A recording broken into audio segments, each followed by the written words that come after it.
Donald Trump has warned of mass unrest if he doesn't get the Republican Party's nomination to run for president. Here's our Washington correspondent, Kiani Chichikian.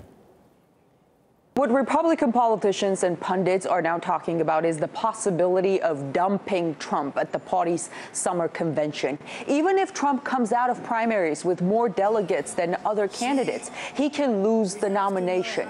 Under party rules, a candidate needs at least 1,237 delegates to secure the nomination. Trump may not have that number, but still be ahead of everyone else, in which case the party can, in theory, nominate someone who wasn't even in the race. There are rumors that some Republicans are trying to draft House Speaker Paul Ryan for that purpose. But it seems the more Trump voters hear about these technical tricks that the party can play at the convention in summer, the angrier they get.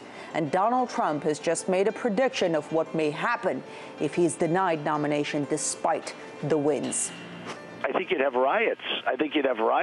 You know, I'm representing a tremendous, many millions of people. In many cases, first-time voters. Now, Trump says he doesn't want to incite violence, but at the same time, he's calling on his supporters to, quote-unquote, fight back.